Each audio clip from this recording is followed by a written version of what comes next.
ఓ yeah hi, ఏం సంగతి, ఎట్లున్నారు? I hope you guys are doing super fine. నిన్న రాత్రి ఏమైంది తెలుసా, గట్టిగా దావత్ అయింది. ఇక పొద్దుగల వండుకునే టైంకి మా డైరెక్టర్ నుంచి ఫోన్. ఒక సైడ్ ఏమో అవాయిడ్ చేద్దామన్న ఫీలింగు, సరే ఫోన్లే మనోడే కదా అని చెప్పి ఎత్తిన ఆలస్యం వీడియో చేద్దామని అలిగిండు. సరేలే మనోడే కదా అని పోయి ఆర్గ్యుమెంట్ అయితే అయింది, కానీ అవుతుంటాయి ఆఫీస్ పనులు కదా, సరే ఒక్క వీడియోనే కదా అని పోయినాక నాకైతే ఆ నిద్ర ఆగుతలేదు, గలీజ్గా ఆవలిస్తున్నా.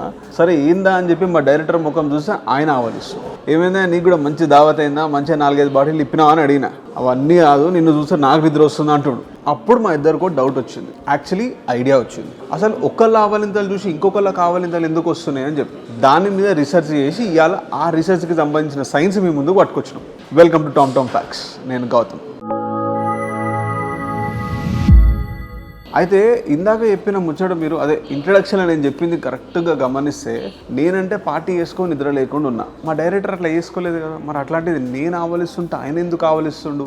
లెక్కేందంటే ఇది బేసికలీ నిద్ర లేకపోవడమో దానికి సంబంధించింది కాదు, ఇది మెదడుకు సంబంధించింది. సో ఆవలింత అనేది మెదడుకు సంబంధించింది అని అర్థమైంది. సో బేసికలీ ఏమవుతుందంటే, మనం పనిచేసేటప్పుడు మన బ్రెయిన్ హీట్ ఎక్కుతుంది అంటారు, అక్కడ దాకా మీకు తెలుసు కదా. సో హీట్ ఎక్కిన బ్రెయిన్ని కూల్ చేయాలంటే మన బాడీ చేసే ప్రాసెసే ఆవలింతలు ఇవ్వడం. సో దానివల్లనే మనకు ఆవలింతలు వస్తాయి అన్నమాట. అయితే ఈ ముచ్చట నేను చెప్తుంది కాదు, ఆబ్వియస్లీ మన సైంటిస్టులు ఉన్నారు కదా. సో అమెరికాలో న్యూజెర్సీలో ఉన్న ప్రిన్స్టన్ యూనివర్సిటీలో ఉన్న సైంటిస్టులు రీసెర్చ్ చేసి చెప్పిన ముచ్చట ఇది అన్నట్టు. సరే ఏదో మనం ఎక్కడ ఆవలిస్తాము, ఏంది, మన బ్రెయిన్ ఎప్పుడు హీట్ ఎక్కుతుంటుంది అన్న విషయం మనకు తెలియదు. తెలిసినప్పుడు ఆటోమేటిక్గా బ్రెయిన్కి సిగ్నల్ పోతుంది, ఆవలిస్తుంది, మన బాడీ కూల్ అవుతుంది. ఇక్కడ దాకా మనకు క్లియర్గా ఉన్నది. అయితే 18 years బ్యాక్ అంటే 2004లో మ్యూనిచ్లోని సైకియాట్రిక్ యూనివర్సిటీ హాస్పిటల్లో ఒక రీసెర్చ్ చేసి అందులో ఏం తెలిసిందంటే, ఆవలిస్తే కూడా రోగాలు వస్తాయంట. మనం ఏం చేస్తాం, ఏడున్నాం ఏం సమంగా తెలియకుండా కథం, ఇక ఎంత పెద్దగా వీలేదు అంత పెద్దగా నోరు తెరుస్తామా, అవుతుంది మనతోని. అయితే అది కరెక్ట్ కాదు. ఎందుకంటే 300 మందిని తీసుకొచ్చినప్పుడు అందులో దగ్గర 150 మెంబర్స్ ఇన్ఫెక్షన్స్తో అఫెక్ట్ అయ్యారంట. ఇక ఇవన్నీ తెలుసుకున్నాక మనం ఏం చేయాలంటే, ఏడున్నా ఏం చేస్తున్నా జర ఆవలించినప్పుడు చేతి కానీ ఏదైనా కానీ అడ్డం పెట్టుకోరు.